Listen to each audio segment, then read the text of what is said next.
अङ्गम् हरेः पुलकभूषणमाश्रयन्ति भृङ्गाङ्गनेव मुकुलाभरणम् तमालम् अङ्गीकृताखिलविभूतिरपाङ्गलीला माङ्गल्यदास्तु मम मङ्गलदेवतायाः मुग्धा मुहुर्विदधति वदने मुरारेः प्रेमत्रपा प्रणिहितानि गतागतानि मालादृशोर्मधुकरीव महोत्पलेया सा मे श्रियम् दिशतु सागरसम्भवायाः आमीलिताक्षम् अधिगम्य मुदा मुकुन्दम् आनन्दकन्दमनिमेषम् अनङ्गतन्त्रम् आकेकरस्थितकनीनिकपक्ष्मनेत्रम् भूत्यै भवेन्मम भुजङ्गशयाङ्गनायाः बाह्वन्तरे मधुजितश्रितकौस्तुभेया हारावलीव हरिनीलमयी विभाति कामप्रदा भगवतोऽपि कटाक्षमाला कल्याणमावहतु मे कमलालयायाः कालाम्बुदालिललितो रसिकैटभारे धाराधरे स्फुरति या तडिदङ्गनेव मातुः समस्तजगताम् महनीयमूर्तिः भद्राणि मे दिशतु भार्गवनन्दनायाः प्राप्तम् पदम् प्रथमतः खलु यत्प्रभावात् माङ्गल्यभाजि मधुमाथिनि मन्मथेन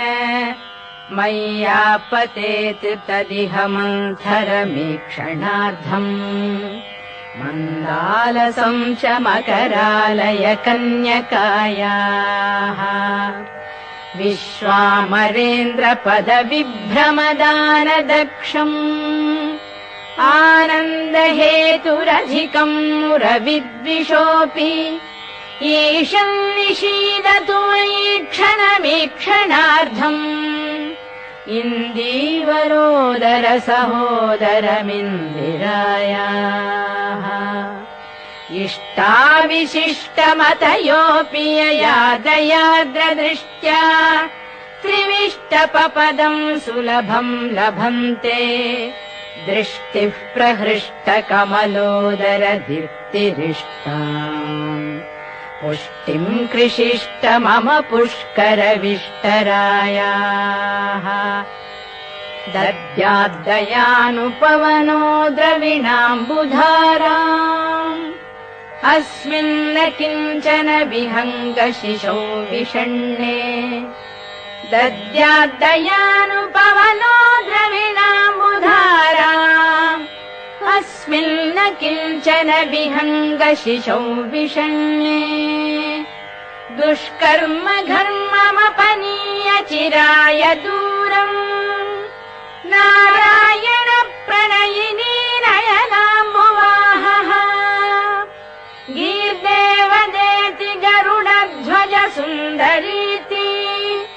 शाकम्भरीति शशिशेखर वल्लभेति सृष्टिस्थितिप्रलयकेलिषु संस्थितायै तस्यै नमस्त्रिभुवनैकगुरोस्तरुण्यै श्रुत्यै नमोऽस्तु शुभकर्मफलप्रसूत्यै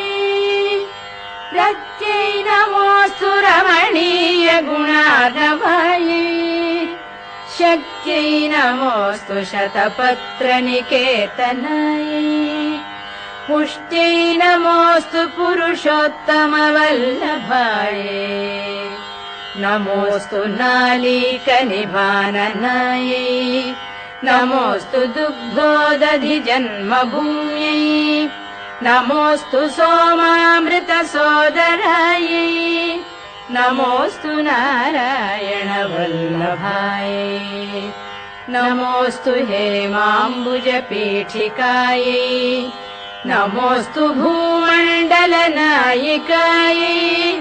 नमोऽस्तु देवादिदयापरायै नमोऽस्तु शार्ङ्गायुधवल्लभायै नमोऽस्तु देवी भृगुनन्दनायै नमोऽस्तु विष्णोरुरसिस्थितायै नमोऽस्तु लक्ष्मी कमलालयायै नमोऽस्तु दामोदर वल्लभायै नमोऽस्तु कान्त्यै कमलेक्षणायै नमोऽस्तु बुद्धि भुवन प्रसूत्यै नमोऽस्तु देवादिभिरर्चितायै नमोऽस्तु नन्दात्मज वल्लभायै सम्पत्कराणि सकलेन्द्रियनन्दनानि साम्राज्यदानविभवानि सरोरुहाक्षि त्वद्वन्दनानि दुरितोद्धरणोद्यतानि मामेव मातरनिशौ कलयन्तु मान्ये यत्कटाक्षसमुपासनाविधिः सेवकस्य सकलार्थसम्पदः सन्तनोति वचनाङ्गमानसैः त्वां मुरारिहृदयेश्वरीं भजे सरसिजनिलये सरोजहस्ते धवळतमां शुकगन्धमाल्यशोभे भगवति हरिवल्लभे मनोज्ञे त्रिभुवनभूतिकरि प्रसीद मह्यम् भगवति हरिवल्लभे मनोज्ञे त्रिभुवनभूतिकरि प्रसीद मह्यम् दिग्हस्तिभिः कनककुम्भमुखावसृष्टस्वर्वाहिनी विमलचारुजलप्लुताङ्गी प्रातर्नमामि जगतां जननीम् अशेषलोकाधिनाथ गृहिणीम् अमृताब्धिपुत्री कमले कमलाक्षवल्लभे त्वं करुणापूरतरङ्गितैरपाङ्गैः अवलोकय माम् अकिञ्चनानाम् प्रथमं पात्रम् अकृत्रिमम् दयायाः स्तुवन्ति ये स्तुतिभिरमूभिरल्वघम् त्रयीमयीम् त्रिभुवनमातरम् रमाम् गुणाधिक